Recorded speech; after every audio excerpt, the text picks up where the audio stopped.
A graça e a paz, queridos, bom dia.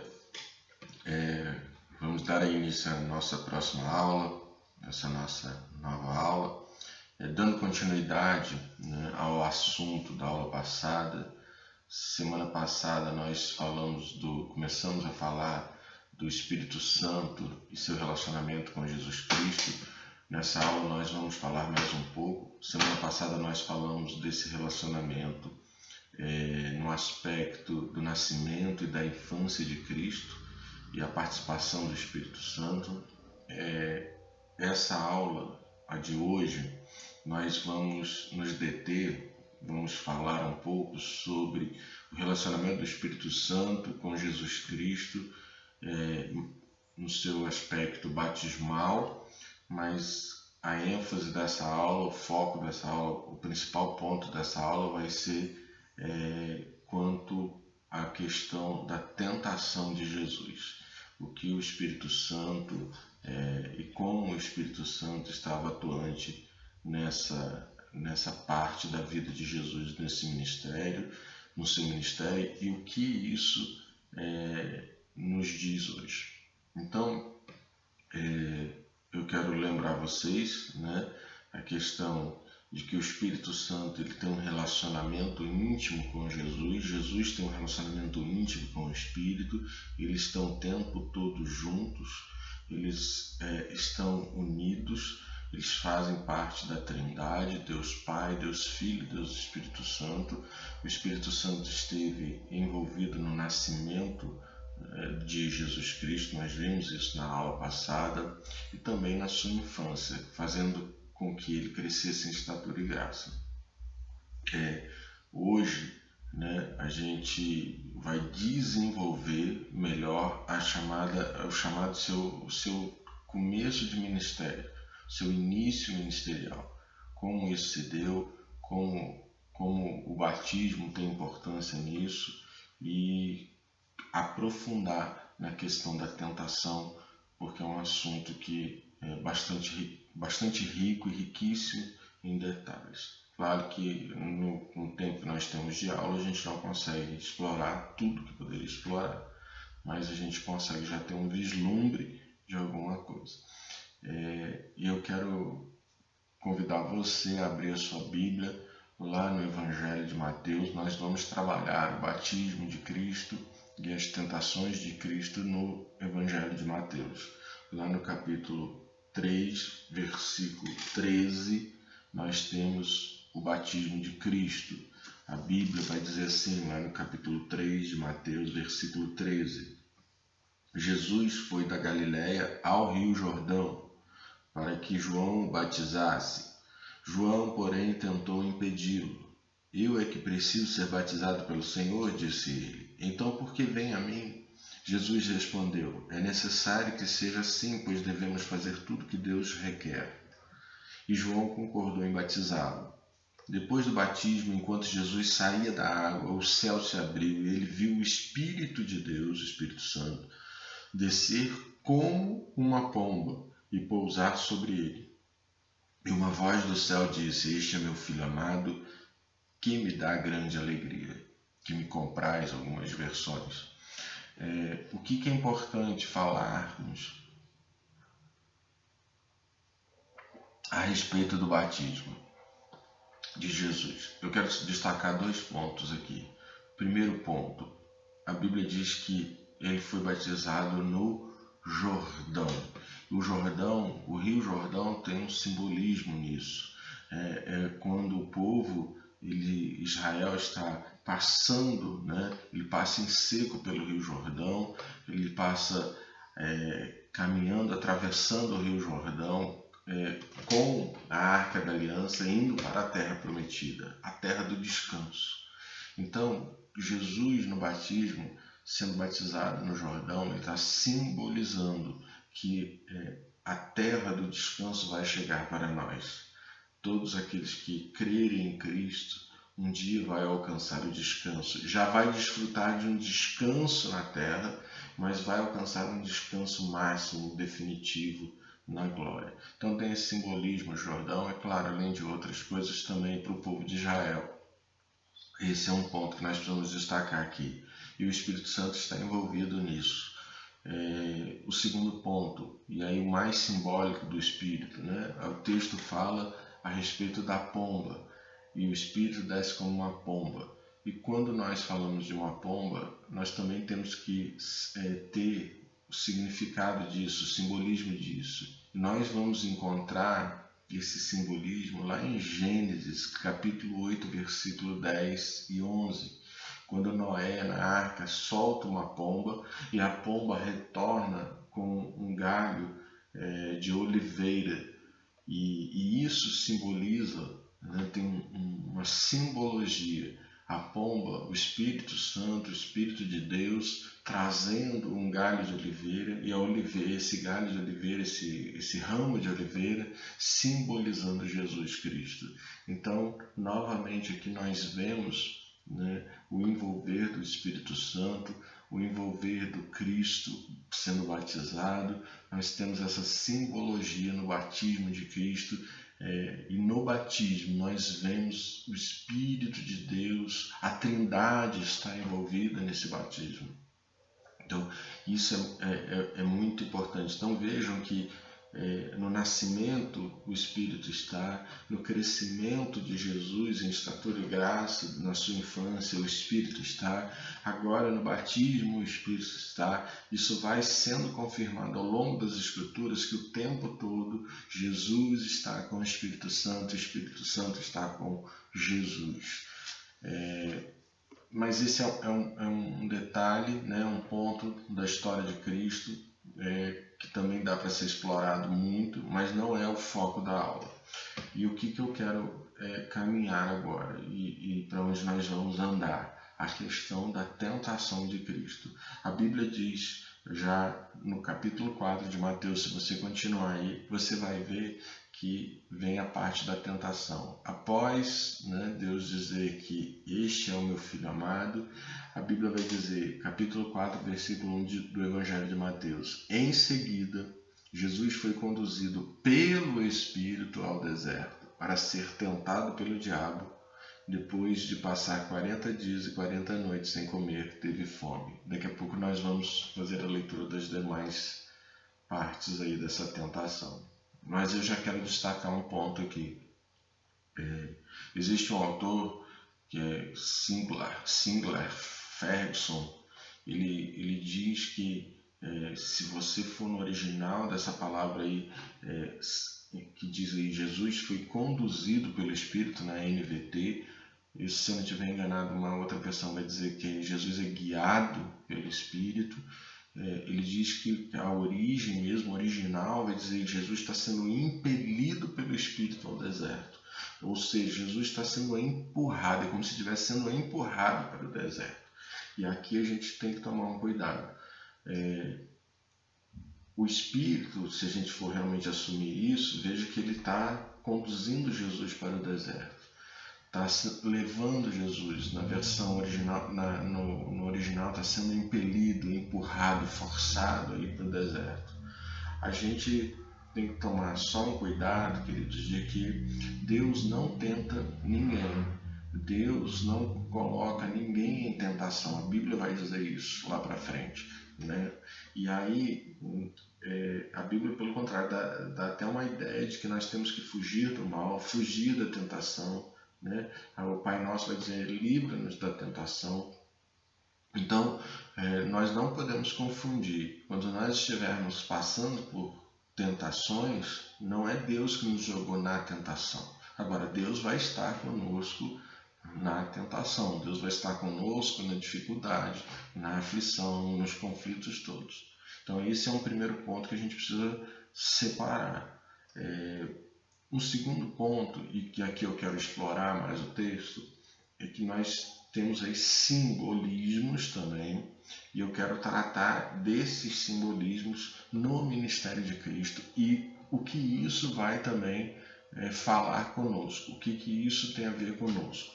Então, o primeiro simbolismo, eu quero que você entenda o seguinte: quando Cristo ele está no deserto e a Bíblia diz que ele vence as tentações, ele está simbolizando que aquilo que Adão não conseguiu vencer, ele venceu agora. Aquilo que Adão caiu, ele não caiu. E então Cristo tem um olhar para o passado. Ele olha para o passado e fala: aquilo que a humanidade em Adão caiu, eu, Cristo, o segundo Adão, não caiu. Há também um simbolismo presente, ou seja, ele está ali numa luta real, isso realmente existiu, isso realmente se passou no ministério de Cristo, então ele tem uma luta que não é meramente uma história para que a gente tenha o nosso caminhar assim, nossa, foi uma história bonita, foi uma história... Não, isso foi real, essa história da tentação de Cristo, ela aconteceu e ela também acontece na nossa vida. Nós passamos por tentações. Nós oramos para não cairmos em tentação, mas tem hora que a tentação acontece na nossa vida e nós passamos por tentações. E terceiro, ela projeta também por um futuro, né? Cristo está sinalizando que nós teremos sempre lutas, nós teremos sempre dificuldades, nós sempre teremos conflitos. Então, quando Cristo passa pelo deserto, tem um simbolismo de tempo, de passado, de presente e de futuro, né? Em Cristo nós vencemos. Em Cristo a Bíblia diz que nós somos mais do que vencedores. Nada pode nos separar desse amor, diz Paulo em Romanos. Então, a tentação ela não pode fazer divisão, né? Se eu estiver firmado em Cristo, ela não vai me separar do amor de Cristo. Agora, se eu não estiver firme, eu acabo caindo em tentação. E o pecado nos faz separação entre Deus e a minha vida. E aí eu tenho processo de arrependimento e começar de novo a caminhar com Cristo. Então, tem esse primeiro simbolismo. Agora, mais especificamente no texto, a gente vai achar, eu quero tratar disso, 3 pontos que simbolizam muita coisa na vida de Cristo e simbolizam também, devem simbolizar na nossa vida. A primeira coisa, Mateus capítulo 4, versículo 3.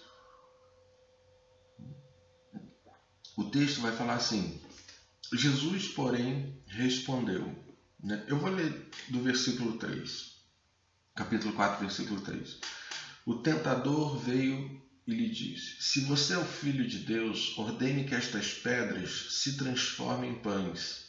Jesus, porém, respondeu: as Escrituras dizem, uma pessoa não vive só de pão, mas de toda palavra que vem da boca de Deus. Qual é o primeiro simbolismo? O pão. O pão simboliza uma situação econômica. O pão simboliza uma situação financeira, vida material, necessidades básicas. Quando você olha o diabo tentando Cristo, o pão simboliza a atividade econômica. E nós precisamos entender, né, o que Cristo fez aqui. Quando o diabo vem oferecer uma situação econômica, a gente precisa entender que nessa época aqui havia muito conflito financeiro, né? Israel tinha uma pequena classe abastada e a grande população vivia num estado muito pobre. E o que o diabo oferece a Cristo? O diabo oferece o pão. O que esse pão vai simbolizar? Vai dizer assim: olha, Cristo, se você aceitar transformar isso, você pode ganhar toda essa turma toda empobrecida, esse povo todo que está aí no escalão de baixo, né, quase que na miséria, passando necessidades básicas. Se você transformar pedras em pães aqui, esse povo todo vai te seguir rapidamente, eles vão te adorar. O diabo está oferecendo, né, que Cristo conquiste as pessoas pelo aspecto financeiro. E a gente tem que tomar muito cuidado com isso na igreja. a gente tem que tomar muito cuidado, porque de vez em quando a gente vê alguns absurdos. Então, a igreja, né, numa chamada teologia de prosperidade, por exemplo, afirmou e afirma, né, ainda quem segue, de que todo cristão tem que ser bem-sucedido, de que todo cristão tem que ter uma vida financeira abastada, que todo cristão, para demonstrar que Cristo está na sua vida, ele não pode passar necessidade, ele não pode passar aperto, ele não pode passar apuro. Então, isso tudo, né, hoje, para nós, é uma tentação. A gente fica tentado a ficar bem-sucedido na vida, porque o mundo coloca você ser aceito se você tiver bens financeiros, se você tiver bens materiais. Então, se você tem uma vida, né, financeira que todo mundo possa olhar e ver, não, esse conquistou muita coisa, então Deus está com ele, você é aceito. Então, tudo isso a gente tem que tomar cuidado, porque Cristo não aceitou transformar, né, as pedras em pães. Cristo não olhou para a atividade financeira, não olhou para a atividade econômica de uma forma que fizesse disso um instrumento para o seu reino. Então, Jesus vai falar, o reino não só de pão vive, mas da palavra dele. E o que a palavra diz? A Bíblia diz que a gente vai ter aflição, a Bíblia diz que a gente vai ter lutas, a Bíblia diz que a gente vai passar por tentações, a Bíblia diz que a gente vai passar por dificuldades. Então, tem situações na nossa vida que vão revelar o verdadeiro Evangelho. E a gente, acostumado a ouvir um evangelho só de prosperidade, a gente tem dificuldade com isso. Agora, não só nesse aspecto, existe um outro aspecto também de um evangelho de prosperidade, né, de um evangelho, entre aspas, de prosperidade, que às vezes não diz que você tem que ser bem-sucedido, que você tem que ter isso, tem que ter aquilo, mas também não confronta. O evangelho que não confronta as pessoas é uma teologia de prosperidade mínima, em menor grau. Quem diz isso é um teólogo, um pastor norte-americano chamado John Piper. Então ele fala exatamente desse perigo. Nós temos uma teologia de prosperidade que você de cara já percebe numa simples frase pastoral, numa simples frase de alguém que está liderando uma igreja, mas você tem uma teologia de prosperidade num menor grau, onde você não prega tanta prosperidade, mas também não prega o confronto do evangelho. Então a gente tem que tomar cuidado com isso. A gente tem que tomar cuidado com essas promessas, né? E eu acho que nesse momento de crise, agora que nós estamos vivendo, está revelando muito dessas igrejas mercenárias. Igrejas, né, que o tempo todo estavam abastadas financeiramente e agora estão revelando o seu caráter. Aonde está o Evangelho, a verdade do Evangelho? Pastores, né, que estão indo para a mídia, por outro lado, que você nunca tinha ouvido falar, que são preocupados com as suas ovelhas, não têm grandes ministérios. Então, nesse tempo, agora a gente está vendo isso, um demonstrar, um revelar da igreja, né? E isso é muito importante. A gente vai vendo na caminhada muitos absurdos, né? Pastores prometendo pagar conta, pastores prometendo fazer isso, fazendo aquilo. Isso, Cristo não. Cristo não prometeu isso, né? Cristo diz a Satanás quando é tentado, o homem vive da palavra, né? Nossa fé tem que estar fundamentada no Evangelho. Nossa fé tem que estar fundamentada no Cristo ressurreto. Então, essa primeira tentação, ela diz com relação a isso. E nós temos que tomar muito cuidado com isso. Nós temos que ter muito cuidado com isso. A Bíblia não é contra a riqueza. A Bíblia ela não diz que você tem que ser pobre financeiramente para entrar no reino. Não é isso. Mas a Bíblia faz grandes alertas para aqueles que têm recursos financeiros, né, de que não inverter as coisas, de não achar que porque é rico está sendo abençoado por Deus. A Bíblia diz que os ímpios vão prosperar. Então a gente tem que tomar muito cuidado em achar que vamos estar no reino por causa da nossa situação financeira. A Bíblia tem muito mais alerta aos ricos para conseguirem entrar no reino do que para os pobres financeiramente. Então a gente tem que tomar muito cuidado com esse simbolismo. O segundo simbolismo está aí no versículo 5, capítulo 4. Diz assim: Então o diabo o levou à cidade santa, até o ponto mais alto do templo, e disse: Se você é o Filho de Deus, salte daqui, pois as Escrituras dizem: Ele ordenará a seus anjos que protejam, eles o sustentarão com as mãos, para que não machuque o pé em alguma pedra. Jesus respondeu, versículo 7, as Escrituras também dizem: Não ponha à prova o Senhor, seu Deus. Então, a segunda tentação de Cristo, o segundo símbolo que eu quero trazer aqui é o templo. Mateus 4, versículo 5. Quando o diabo leva Jesus ao alto, algumas traduções traz pináculo, de qualquer jeito o local, alguns estudiosos dizem o local onde Satanás provavelmente levou Jesus era o local onde o sacerdote, quando queria falar alguma coisa importante para o povo, ia lá neste local e com uma trombeta anunciava alguma coisa. Então ali todos prestavam atenção para aquele local. E o que o templo simboliza? O que o templo nos traz de reflexão nesse momento? A religião institucionalizada. Jesus ele vai confrontar. O templo era o coração da adoração do povo de Israel. O templo funcionava o sinédrio, havia os rituais de purificação no templo. O templo era importantíssimo para o povo de Israel. Tudo acontecia ali. O templo tinha, a gente tem algumas imagens, alguns livros, muito interessante, vale a pena você dar uma olhada. Então, tinha acoplado ao templo, a chamada, naquela época, uma fortaleza chamada Antônia, onde a roupa do sumo sacerdote, que entrava uma vez no ano lá no Santo dos Santos, com a sua vestimenta, ela ficava guardada nessa fortaleza Antônia. E aí os soldados, ficavam 600 soldados nessa fortaleza romanos, porque nessa época Roma conduzia politicamente a cidade. Então é muito interessante você ver esse aspecto do templo. E Jesus ele vai confrontar isso na questão do templo, do simbolismo do templo, a religião institucionalizada. Veja bem, é importante a gente falar disso porque nós fazemos às vezes muitas críticas à questão da religião institucionalizada, com razão em muitas coisas.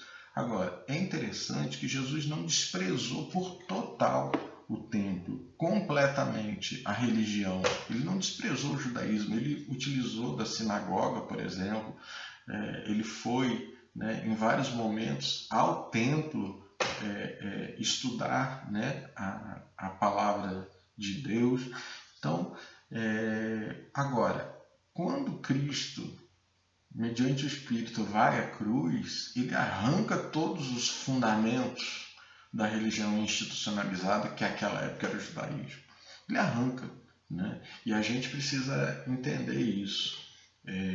Aquela passagem conhecida, por exemplo, de que o vinho novo no odre velho ele arrebenta, a gente precisa trazer reflexão, porque a igreja hoje institucionalizada ela recebe vinho novo, mas se você começar a encher de vinho novo em odre velho, ela vai arrebentar, ela não segura o vinho novo, esse vinho novo se perde. Quantas vezes nós temos pessoas chegando à igreja, pessoas com coração totalmente devoto à palavra de Deus, apaixonada pela obra de Cristo, teve uma experiência real, teve uma experiência viva e eficaz na sua vida, e aí de repente ela começa a caminhar dentro da igreja institucionalizada e ela começa a sua fé começa a esfriar, começa a ver um monte de coisas e questões e aí vinho novo em odre velho se perde. Nós, enquanto religião institucionalizada, a gente precisa tomar muito cuidado. a gente precisa estar sempre revendo o que realmente, né, é o Evangelho. E nós, às vezes, temos dificuldade com isso. Nós temos muita dificuldade. Né? E a gente precisa, enquanto religião institucionalizada, não estar acima do Evangelho. O Evangelho é acima da religião institucionalizada. O Evangelho, eu quero que você reflita na frase que eu vou dizer. Deus é o Evangelho. Deus é o Evangelho. Jesus é o Evangelho. E não pode, a religião institucionalizada, ou seja, não pode estar acima do Evangelho. Um terceiro ponto, o que nós devemos aí nos deter como simbolismo, né, é a questão da montanha. E a questão da montanha, eu vou fazer uma parte 2, porque eu vou levar um pouquinho mais de 5 minutos. Nós temos aí só 4 minutos para o vídeo, por causa da questão até de colocar, de postagem, né? Senão depois dificulta bastante para nós. Então vou interromper essa aula agora, vou fazer a parte 2 dessa aula, tá bom? Você nos espere aí no segundo momento, tá? E assista a segunda parte. Deus abençoe. Eu vou falar do terceiro simbolismo e o último, e talvez o mais forte nisso tudo, que é a montanha. Então, que é a terceira tentação de Cristo. Deus abençoe.